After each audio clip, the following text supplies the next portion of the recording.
Maintenant, je vais faire des germinations et des micro-pousses. Ça, c'est ce que je voulais vous partager, vous montrer. Là, on va mettre toutes les informations condensées, plein de liens aussi sous la vidéo. Les germinations micro-pousses, je trouve que c'est quelque chose qu'on peut ajouter à notre alimentation en période hivernale. C'est super facile à faire. Ça demande peu de matériel, peu de connaissances. C'est difficile de se tromper. Tout dépendamment des semences qu'on utilise, on peut avoir des taux de germination qui sont moins bons. Il y a des semences comme par exemple, si on fait une micro-pousse de tournesol, les tournesols sont plus sensibles pour certaines maladies. Il y en a qui sont un petit peu plus touchés, mais il y en a d'autres que c'est impossible de les manquer. Je vais commencer par vous suggérer, si jamais vous êtes plus du type lecture, la maison d'édition me l'a offert. Pour de vrai, ce livre-là, il propose vraiment une énorme variété de pousses ou de germination, fait que c'est super intéressant. Pour moi, une pousse, c'est que ça pousse sur un substrat, ça pousse sur un terreau, ça pousse sur une fibre de coco. La germination, c'est vraiment, on la fait germer dans des bocaux comme ça. Pour différencier germination et micro-pousses et pousses, dans le fond, ici, là, à la page 33, c'est tout bien expliqué. Donc, je vous suggère vraiment beaucoup. C'est vraiment super bien. Puis, ça peut être... moi, j'utilise plus des plateaux pour ce qui est des pousses. Mais dans le livre, elle propose toujours une version pour utiliser des plus petits contenants. Des contenants qu'on peut avoir comme des petites barquettes de champignons, des choses comme ça. Des petites barquettes comme ça. Des fois, il y en a des bleus, des brunes, etc. Puis, on va mettre un petit peu de terreau à l'intérieur. Les filles vont mettre leurs semences. Puis, on en remet un autre par-dessus pour favoriser la germination.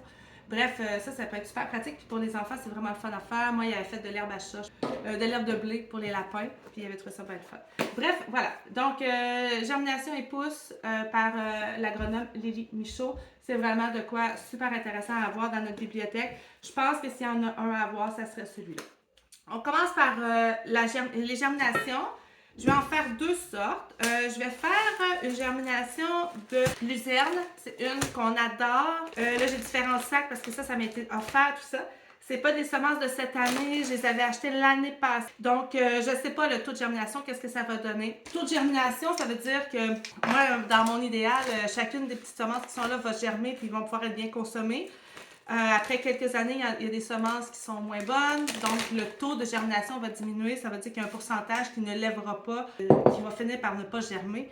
J'utilise des pots maçons à large ouverture, c'est ce que je préfère. Celui-là ici, on le modèle avec des fruits, je l'aime avec sa petite encolure comme ça. Donc je vais utiliser ça. J'utilise des petits filtres comme ça parce que ce qu'on veut, c'est qu'on ne veut pas mettre un bouchon, on veut que ça soit aéré, puis je veux pouvoir rincer et goûter très facilement. Ceux-ci me permettent de le faire. Donc, c'est tout ce qu'on a besoin et de l'eau. Ce que je fais, c'est que dans un pot ici, je vais prendre 2 cuillerées à soupe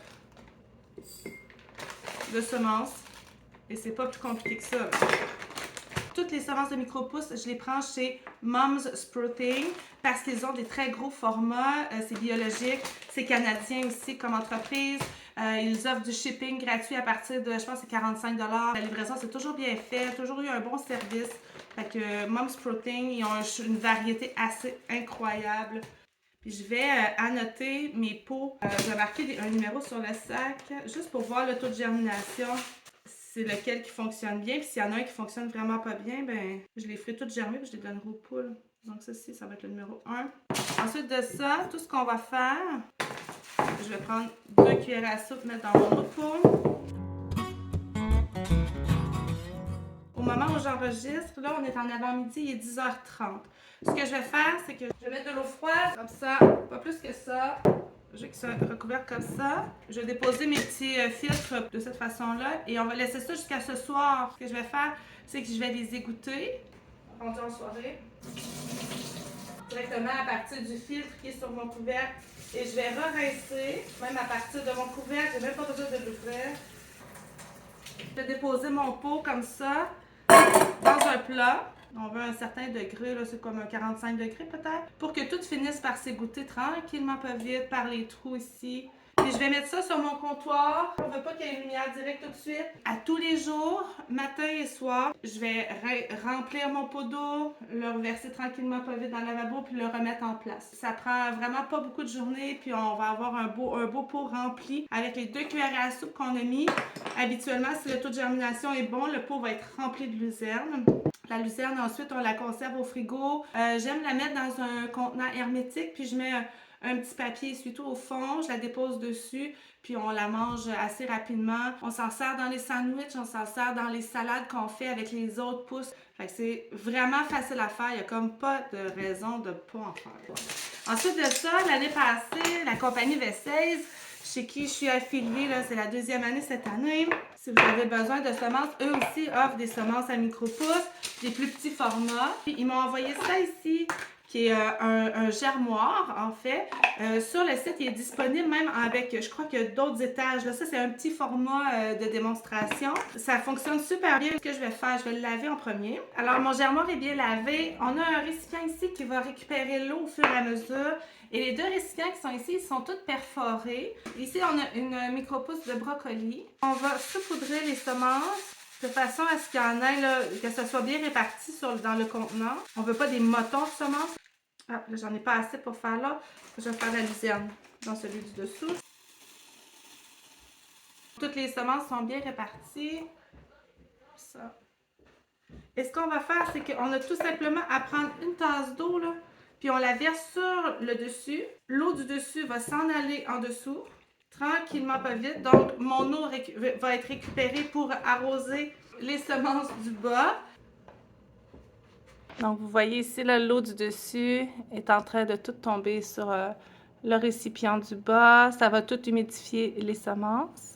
Puis 2 à 3 fois par jour, ce qu'on va faire, c'est que je vais remplir ma petite tasse d'eau, je vais enlever mon couvercle et je vais échanger le récipient du haut pour celui du bas. À chaque fois qu'on va arroser, il faut les échanger de place. Comme ça, on répartit l'eau vraiment de façon régulière. Au bout de quelques jours, on va avoir des beaux récipients pleins de micro-pousses, de germination.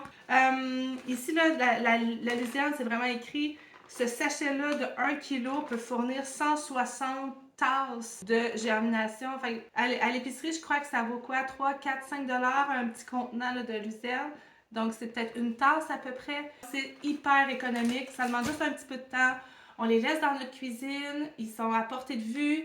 On est proche du lavabo, on arrose, ultra facile à faire. C'est rempli de vitamines. Puis, c'est super nutritif, super bon pour la santé. Puis, en hiver, ça nous permet de ne pas aller acheter des verdures à l'épicerie, des laitues qui peuvent être importées là, des États-Unis. C'est vraiment une alternative super intéressante. Essayez-le, ça vaut la peine. Ensuite de ça, pour en avoir de façon consécutive, tout ce qu'on a à faire, c'est de répéter le processus, mais dans quelques jours. Donc, si je veux toujours avoir de la luzerne en profusion pour ma famille, peut-être aux 3 ou 4 jours, je vais refaire d'autres pots. Ça me donne rien de faire 6 pots de luzerne en même temps. On réussira pas à toutes les manger avant qu'elles soient plus bonnes. C'est vraiment de faire un semi-consécutif, tranquillement, pas vite, si on veut. C'est une alternative qu'on peut faire. Ça va être le même principe pour les micro-pousses que je m'apprête à vous montrer. Maintenant, pour faire les micro-pousses, là, je vais vous montrer la préparation. Je fais une préparation en cuisine, puis ensuite de ça, je travaille plus au sous-sol avec le terreau, tout ça. C'est moins salissant que de travailler dans la cuisine. Comme micro-pousse, je vais faire du tournesol, du radis daikon, de la roquette et je vais faire aussi des pois, mais pour les volailles. On adore le sarrasin aussi, mais je viens de réaliser que j'en ai pas. C'est la première fois de l'hiver que je fais mes micro-pousses. Là, j'ai de l'énergie, puis je me suis dit, il faut manger du verre un petit peu. J'ai vu mes filles dévorer une salade romaine pendant les fêtes, puis j'ai fait, oh d'accord, on est dû pour manger du verre. On a essayé dans le passé du chou betterave aussi, si je me souviens bien. Maintenant, on a sélectionné ceux-là qu'on aime beaucoup. Le radis daikon, super piquant. La petite roquette aussi est quand même très relevé. Le tournesol, texture absolument formidable. Le pois, on l'aime moins. C'est pour ça que je vais l'offrir aux poules. Malheureusement, j'avais commandé une énorme quantité. Puis, je sais pas, on s'est tanné. Il faut qu'il soit vraiment récolté au bon moment. S'il est trop mature, il va être un petit peu plus coriace. Puis, on aimait moins. Pour les pousses, ça se peut qu'il y ait des semences. Surtout, les grosses semences doivent être trempées. Donc, il doit y avoir une période de trempage nécessaire. C'est ce que je vais m'apprêter à faire. Pour la tournesol, c'est celle qui demande un petit peu plus de soins. J'ai appris à faire la semence de tournesol en regardant Curtis Stone quand il avait son entreprise. Il faisait beaucoup de micro-pousses, puis il a fait énormément de vidéos, puis c'est comme ça que j'ai appris à faire la micro-pousse de tournesol. Elle demande un pré-trempage dans une solution de vinaigre et de peroxyde d'hydrogène. Encore là, je vous dis pas quoi faire, je vous montre comment moi je fais. Il y a eu une époque où est-ce que je le faisais pas puis ça fonctionnait quand même. En regardant ces vidéos, j'ai compris qu'en faisant un pré-trempage de 10 minutes dans cette solution-là, on permet là, à enlever ce qu'il peut avoir sur l'écaille là, qui peut donner une bactérie ou whatever. Je suis pas plus poussée que ça, donc ça va rester comme ça pour l'instant. Je vous montre juste ce que je fais. Je vais faire 2 plateaux de chaque sorte aujourd'hui. Donc, par plateau, mon tournesol, c'est des données qu'on peut trouver sur le site de Mom's Protein. Donc, on a tous les tableaux avec les noms des micro-pouces, puis les quantités pour des plateaux comme je vais utiliser. C'est des plateaux de 10 pouces par 20 pouces. Pas pareil comme ceux qu'on utilise pour faire les semis pour le jardin. Ils sont vraiment tout petits. Il y a un premier plateau qui a des trous et le deuxième qui est plein. Ici, j'ai les mesures, les quantités en grammes pour toutes les semences que je peux utiliser. Et pour le tournesol, on suggère entre 150 et 180 grammes par plateau. Étant donné que c'est une semence qui date de l'année passée, je vais mettre 180 grammes par plateau. Ça fait 360. Donc, je vais prendre 360 grammes que je vais transvider dans mon récipient. Ça peut être n'importe quel récipient, on s'en fout. Ça ici. OK? Dans le fond, la solution qu'on utilise, dans les vidéos que j'écoutais et que je m'instruisais, c'était un peroxyde d'hydrogène qui était beaucoup plus concentré que celui-là. Là, moi, j'ai trouvé celui-là, c'est un 3%. Je suis pas sûre, je suis même pas certaine que ça soit suffisant, mais ça fonctionne. J'étais pas à l'aise d'aller dans des pourcentages plus élevés, puis c'est difficile à trouver aussi. Ici, on parlait d'un peroxyde d'hydrogène à 29%, puis il faut s'assurer qu'on soit dans le grade alimentaire, c'est vraiment important. Pour une tasse d'eau, pour ce mélange-là, -là, j'ajoute 20 ml de peroxyde et 20 ml aussi de vinaigre, du vinaigre blanc, là, bien ordinaire, comme ça. Et je vais ajouter le tout sur mes semences. Ça, et je vais m'assurer ici de bien mélanger. Là, je veux que tout soit bien trempé et bien humide. Et on va laisser ça pendant 10 minutes comme ça pour ensuite bien rincer. Fait qu'on laisse ça comme ça pour 10 minutes. Tout comme la semence de tournesol, la semence de pois a besoin aussi d'un trempage. On va commencer par 2 plateaux de pois. C'est 300 grammes par plateau, donc je vais sortir 600 grammes de pois. J'ai mon 600 grammes. Puis on va simplement rajouter de l'eau. Et on va laisser tremper ça là, pendant une couple d'heures jusqu'à ce soir facilement. Fait que ça fait 10 minutes que toutes les semences de tournesol sont dans leur pré-trempage. Maintenant, on va égoutter puis on va bien les rincer.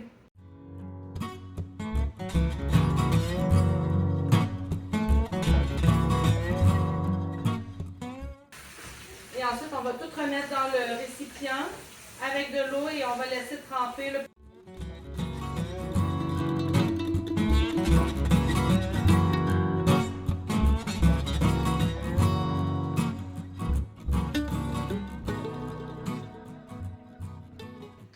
Donc, ça va être prêt là, pour le trempage. Dans le livre de Madame Michaud, là, il y a des super beaux tableaux. On voit la plupart de toutes les semences là, pour faire des pousses ou des germinations, la durée de trempage. Il y a aussi là, du moment où est-ce qu'on fait le trempage jusqu'à la récolte, combien de jours. Pour ce qui est du radis daikon puis de la roquette, on n'a pas besoin de faire tremper. Fait qu'on va descendre tout de suite au sous-sol, puis je vais vous montrer comment on va procéder là, pour mettre ça sur des plateaux. Je suis beaucoup plus habituée à faire des vidéos comme ça, que je trimballe la caméra, puis c'est plus raw là, que faire des vidéos. J'oublie trop, je veux trop faire parfait, puis j'oublie ce que je veux dire. Ce que je vais faire là pour les pois, là, je les mettrai pas sur du terreau, ça me sert absolument à rien, je vais gaspiller du terreau pour rien. Étant donné que c'est pour les poules, je vais laisser tremper là, 6 à 8 heures comme ça, puis ensuite de ça, je vais faire comme avec la luzerne tout à l'heure, dans des pots comme ça avec des couverts, puis je vais faire une germination. Fait qu'au bout là, de 3-4 jours, ça va être déjà prêt. Je vais prendre un gros pot là, de 1,9 litres. Les pois, ils doublent de volume, donc je ne peux pas le remplir. Là. Je vais prendre peut-être plus qu'un pot finalement. Je vais leur donner les pois germés à la place de donner des pousses de pois. Ça va être mieux. Ça va prendre moins de temps, ça va prendre moins de place, puis ça va moins gaspiller de terreau. Je suis en train d'organiser mon setup en bas pour mettre tous mes plateaux. Ça, c'est les plateaux 10 par 20 dont je vous parlais tout à l'heure. Ceux-ci proviennent de chez Tetri, qui est une compagnie faite là, pour les maraîchers, les jardiniers, les entreprises et tout ça. J'avais passé une commande avec une amie. Je m'étais commandé plusieurs plateaux. Ce que je vais faire, c'est que je vais m'assurer qu'ils soient vraiment bien lavés. C'est très important pour les micro-pousses. Pour les semis, pas aussi important. Là, je vous dirais, là, je lave pas vraiment mes plateaux de semis. Des fois, quand je suis à l'extérieur puis il fait beau puis tout ça, je vais passer un coup d'eau dans mes plateaux, je vais les mettre au soleil, je vais les regarder partir au vent, on va les ramasser, puis c'est ce qu'on va faire, là, mais c'est pas tant nécessaire. Tandis que pour la micropousse, c'est quand même particulier. Les plateaux vont être empilés là, pour la période de germination. Fait que même le dessous, il faut qu'il soit bien lavé. Dans le fond, je vais laver à l'eau savonneuse. Là. Ça va être une belle partie de plaisir parce qu'il n'y a pas de place dans ce lavabo-là. Fait que c'est le fun quand on est dehors, là, dans le grand bain de récolte. Mais là, à l'intérieur, j'avais pas été sa coche au printemps dernier. Fait que je m'apprête à faire ça, puis après ça, on s'en va pour préparer le terreau. Je suis rendue dans mon sous-sol. Je disais que c'est ici que je vais préparer tous les plateaux pour pas mettre de la terre partout dans ma cuisine. Je vais vous montrer le matériel que j'utilise. Encore une fois, c'est comment moi je le fais. Il doit y avoir plein d'autres façons de faire. Fait que j'espère, en tout cas, moi, ça fonctionne. Puis, on n'est pas tout à fait dans la même journée. Donc, on est le lendemain de ce que j'ai filmé préalablement dans la première partie. Parce que hier, j'ai dû m'absenter, puis tout ça. Puis quand je suis revenue, il était trop tard. Donc, ce que j'ai fait, c'est que j'ai re-rincé les graines de tournesol. Puis là, je peux pas, tu sais, il faut vraiment les mettre en terre aujourd'hui, là. Fait que, on a besoin de terreau. J'utilise celui-là ici. Je sais qu'il y a plein de sortes de terreau. Il y en a à micro-pouces, il y en a à plein d'affaires. Là, nous, on prend celui-là pour faire nos micro-pouces pendant l'hiver, puis tous nos semis. Fait que c'est tout le temps lui qu'on utilise. Pourquoi on utilise celui-ci? Ben parce que c'est ça qu'on a disponible en grosse quantité à l'endroit où on se procure là, ces trucs-là. Ça peut être d'autres marques aussi. Là, ProMix en fait. Il y a plein de compagnies qui en font là, du terreau organique. Nous, on prend cela puis ça fonctionne super bien. J'utilise un gros bac comme ça qu'on avait acheté à l'époque, mettre des jouets. Je l'ai transformé en bac à terreau. Dominique a fait un tamis qu'on utilise pour qu'il y ait moins de motons. Ça enlève toutes les petites branches comme ça. Puis moi, j'aime bien ça quand c'est tout bien droit dans mes plateaux. Ça pousse plus de façon optimale. Alors là, l'objectif, ça va être de tamiser du terreau. Comme je disais, j'aime ça quand on a comme trié toutes les petites brindilles, puis on a défait les gros morceaux. Si on n'aurait pas de tamis, là, on peut juste faire ça comme ça aussi avec nos mains, puis enlever les petites branches, puis tout ça, là. Moi, c'est plus parce que je vais faire des grosses quantités. Si vous commencez, bien, vous commencerez peut-être pas nécessairement avec des grosses quantités.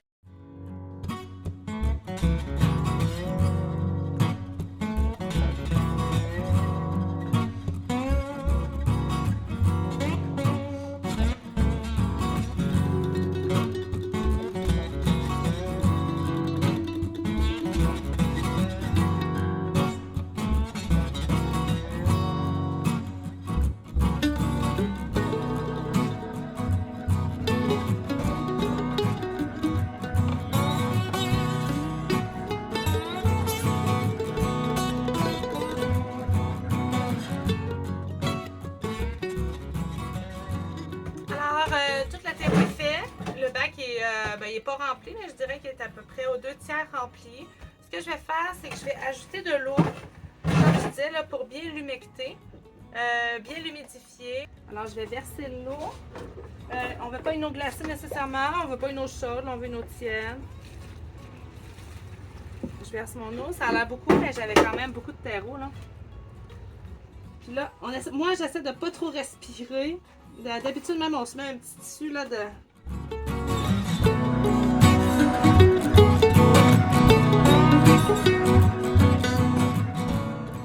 Ici, si je fais une poignée comme ça, il n'y a rien qui se tient.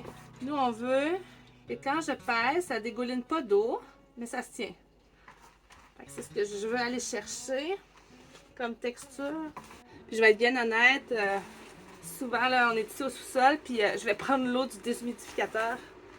Pour pas être obligé de monter, on n'a pas de champlure en bas. Pas très pratique, mais ça vous montre qu'on n'est pas obligé d'être organisé. Soit à la Pinterest, c'est pas obligé d'être tout ultra fonctionnel. La première façon que ça peut fonctionner, c'est de s'installer puis de l'essayer. Puis ensuite, on peaufine nos installations au besoin. J'ai ma texture désirée. OK, alors j'utilise 2 plateaux pour chaque micro-pouce que je fais. Donc, j'ai un plateau perforé et un non perforé.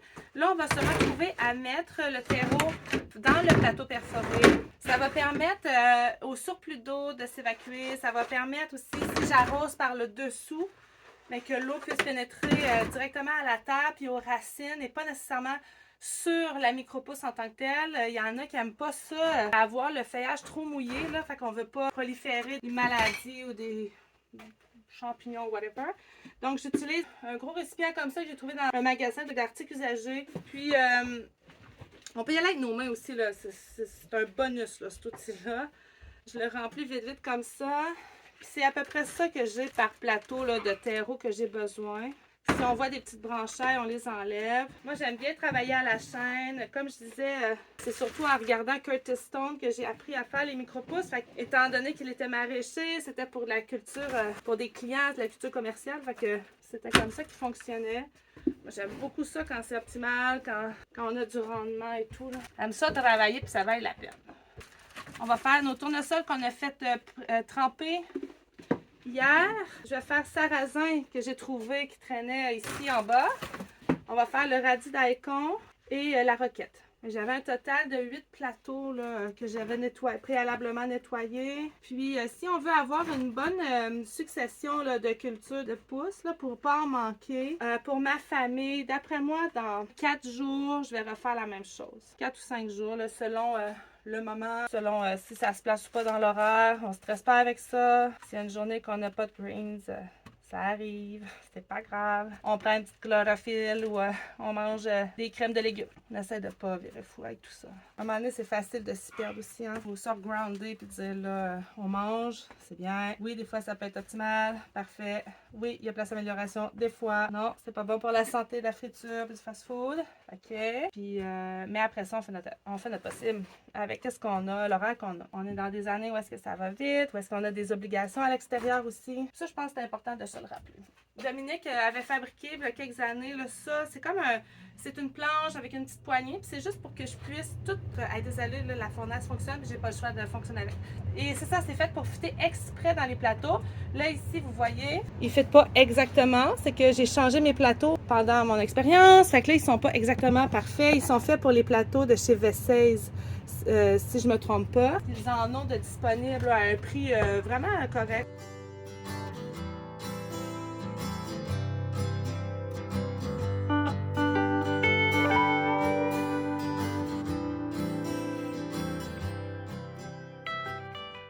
Fait qu'on essaie de tout, c'est pas très long, vous voyez, là, de compacter notre terreau. Moi, je veux surtout que ça soit le plus droit possible parce que c'est agréable. Ça va bien aller aussi quand on va arriver pour tout tailler, pour tout couper nos pouces. C'est le fun que tout soit à la bonne hauteur. On pourrait monter le terreau jusqu'en haut ici. Là. Moi, je n'ai même pas besoin de le monter jusque-là. Ça n'a pas besoin de tant de profondeur, là, étant donné que c'est coupé après quelques jours seulement. C'est pas comme un semis là, qui va rester dans son pot pendant un bout. Fait que si je rentre mon doigt, j'en ai jusqu'à ma première phalange. Là. Fait que c'est pas tant pire. Là. Alors, là, je suis rendue, je vais faire un tournesol. Fait que je vais juste diviser en deux ma quantité. Ça, à force de le faire, à un moment donné, ben, c'est ça. Là, c'est la première fois de la saison, fait que je vais me réajuster. On veut juste s'assurer que ça soit bien réparti. Qu'il n'y ait pas des motons tous rapatriés là, les uns sur les autres. On veut qu'il y ait de l'espace pour s'enraciner. Après ça, avec nos mains, on vient l'étendre comme ça.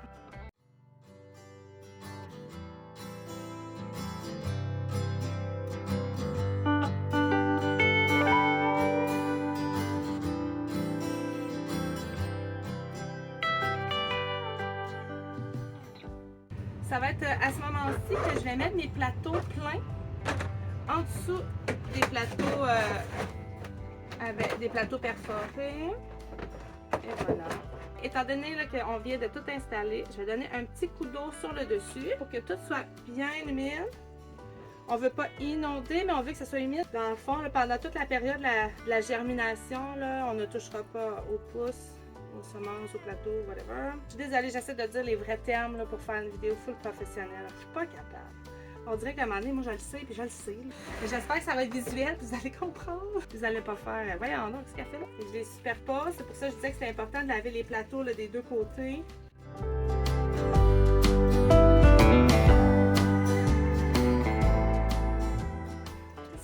Donc, je vais mettre. Ce qui va être important, c'est que par la suite, je vais mettre d'autres plateaux par-dessus. Je pense que je mets 3 plateaux d'épaisseur habituellement. Puis, ce que je vais faire, sur le dernier plateau du haut, je vais mettre un plateau vide dans lequel je vais déposer 3 briques pour faire un petit poids. Si on a une genre de pierre plate aussi, ça pourrait faire l'affaire pour maintenir le tout de façon super égale, pour répartir tout le poids partout. Ça fait que la germination se fait de façon égale là, partout. Donc là, ce que je vais faire, c'est que je vais juste tasser le tournesol, puis on n'aura pas besoin de lumière tout de suite. Là. OK, par la suite, on va faire sarrasin. Sarrasin qui, en anglais, se nomme buckwheat. Et c'est 120 grammes par plateau.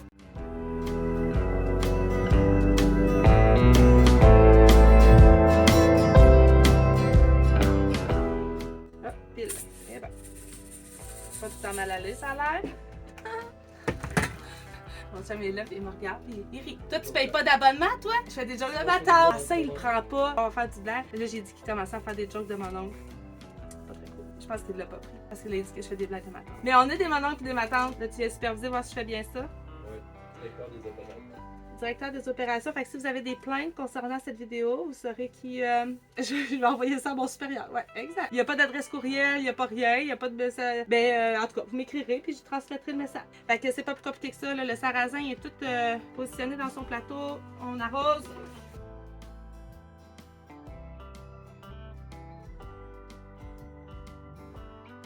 Ah, j'ai pas mis mon plateau en dessous. Vous voyez, j'espère que ça n'a pas l'air intimidant. On met du terreau, qu'on essaie de tamiser. Si on n'a pas de tamis, on le fait dans nos mains, qui va par-dessus tout de suite. On va étiqueter aussi avec le nom de la pousse qu'on a, puis la date à laquelle on a commencé la germination. Ça peut être le fun pour garder des notes. Là. Je suis rendue à Roquette. On dit 16 à 18 grammes par plateau. Je vais opter pour 17. Je m'étais mis 16 comme note, mais étant donné que je ne sais pas le taux là, de germination, vu que ça fait déjà, c'est pas frais de cette année.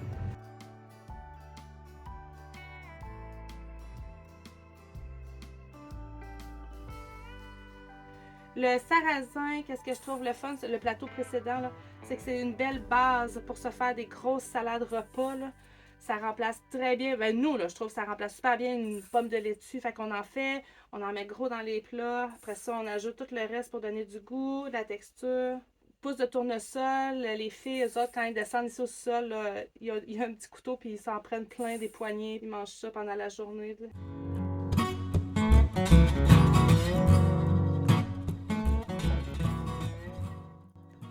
Ça ressemble à ça, la dispersion des semences. On va faire le deuxième.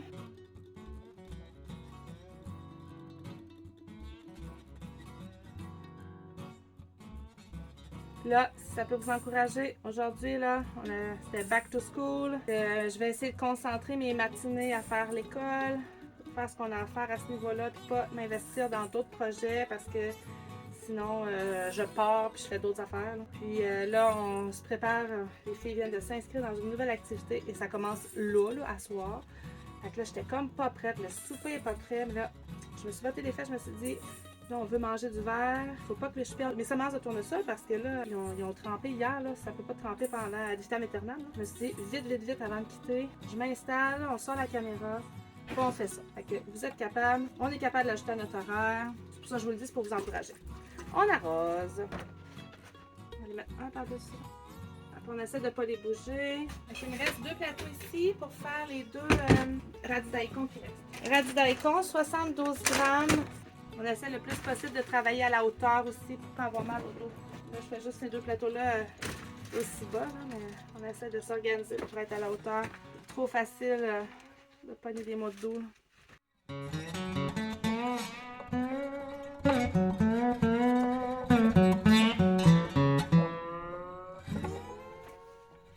Je tiens aussi à partager une expérience. Si jamais vous achetez des gros ballots de terre comme ça parce que vous pensez faire beaucoup de semis, beaucoup de micro-pousses, que vous l'ouvrez puis qu'il y a une odeur étrange, puis que vous voyez qu'il y a plein de spores blancs à l'intérieur sur le plastique noir, pognez pas panique, jetez pas tout ça.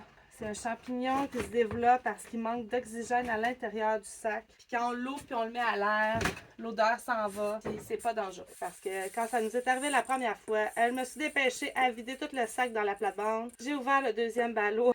Puis j'ai fait, ouais, là, on n'est pas pour tout jeter la terre, là. Au prix que ça coûte, ça n'a pas de sens. Je suis allée sur Internet, j'ai fait des recherches et j'ai trouvé l'information. Je tiens à la partager. Le genre d'infos qu'il faut partager. On ne garde pas ces infos-là pour nous autres. Partagez la bonne nouvelle. Fait que là, je sais pas si vous vous rendez compte, je sais pas combien de minutes ça fait. En ce temps-là, là, on vient de faire 8 plateaux de 10 par 20 de micro-pouces. Note à moi-même au montage, mets donc le prix carreau chez Avril ou à l'épicerie, combien ça vaut une barquette de micro-pouces pour faire un comparatif. C'est un moyen de sauver des sous, mais faut le faire. Faut mettre les mains à la pâte. Si vous faites des plateaux comme ça, il doit y avoir moyen d'en donner à la famille, faire un échange. Là, si quelqu'un fait du pain, les gars, moi, je t'échange des micro-pouces contre du pain. Donc, tout ce que je vais faire, c'est que je vais superposer mes plateaux. Je vais mettre des plateaux propres sur chacun pour qu'ils soient protégés de la lumière et qu'il y ait une pesanteur dessus. Donc, on n'a pas besoin des néons tout de suite.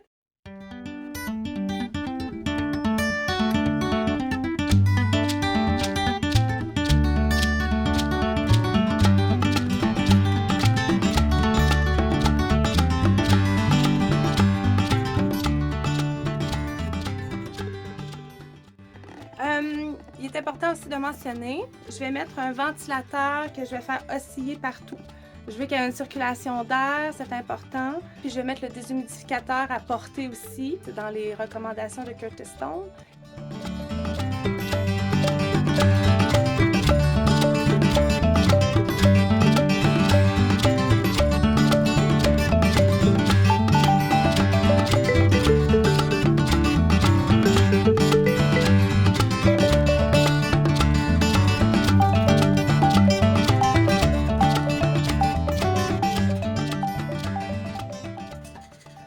Parti ces pouces-là le 8 janvier. On est le 11. Merci. Fait que ça fait 3 jours.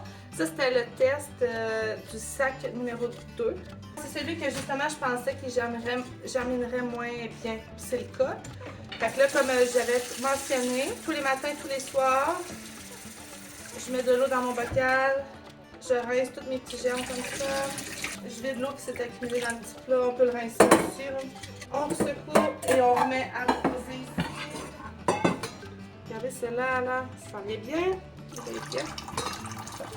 On rince. On va avoir de la belle luzerne dans pas trop long. Comme ça. Je vais passer mes pois. Mes pois sont tous germés. Fait que je vais pouvoir les donner aux poules. Je vais les rincer un dernier coup. Puis ce soir, là, on va leur mettre dans leur nourriture. J'ai décidé de pas le mettre dans un gros bocal. Là. Je vais juste les goûter comme ça. Ça marche bien.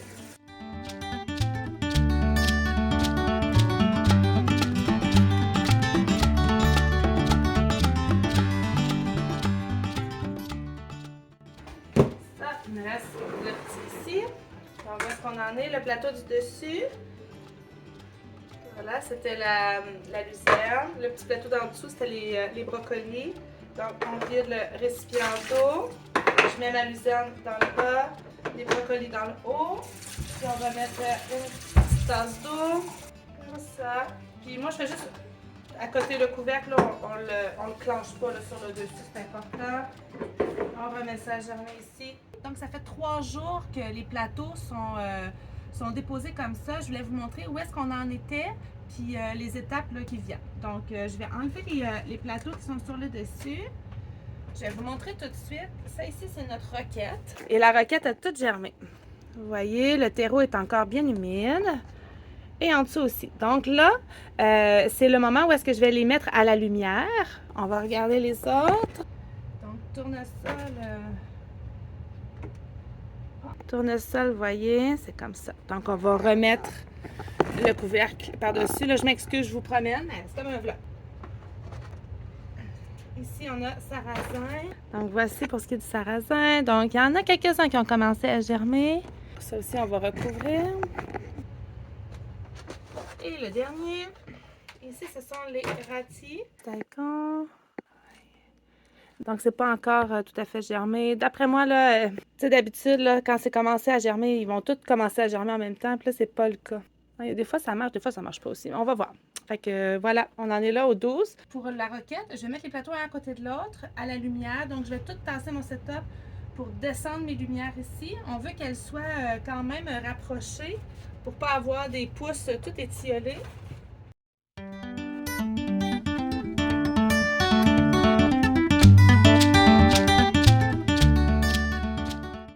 maintenant, ce que je vais m'assurer de faire, ça, qu'il y ait une ventilation. Je n'arroserai pas tout de suite. Je vais leur laisser jusqu'à demain matin. Là, on est en soirée, le 12 janvier en soirée. Et je vais les laisser comme ça.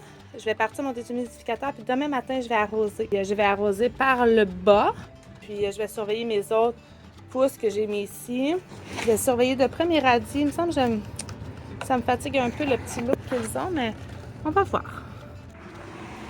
Fait que simplement pour vous montrer, là, juste la nuit avec la lumière comme ça, regardez, c'est devenu tout vert. Et je viens d'arroser par le bas, là, donc j'ai mis de l'eau dans le plateau du bas. Puis de par les trous, tout le terreau a imbibé. Fait que nos racines sont bien humides. Ça, là, ici, il en manque un petit peu. Mais là, ça, c'est magnifique. Je laisse marcher mon petit ventilateur, le déshumidificateur. On a parti ça ici le 9. Fait qu'on en est à 4 jours. T'sais, ils sont trop petites pour être coupées là, pour faire une salade, mais vous allez voir, ça va aller vite. Je rappelle que ça, ici, c'est la roquette. Fait que la roquette, à date, c'est la plus rapide de toutes. Pour ceux-là, ici, regardez la différence en une nuit. Ça, c'est les radis là, que j'étais moyen certaine hier. On les laisse encore là aujourd'hui. Sarrasin, il a commencé à sortir aussi. Tournesol, toujours rien. Comme je disais, tournesol, des fois, quand les semences ne sont pas de l'année en tant que telles, j'ai l'impression que c'est plus touché à faire pousser.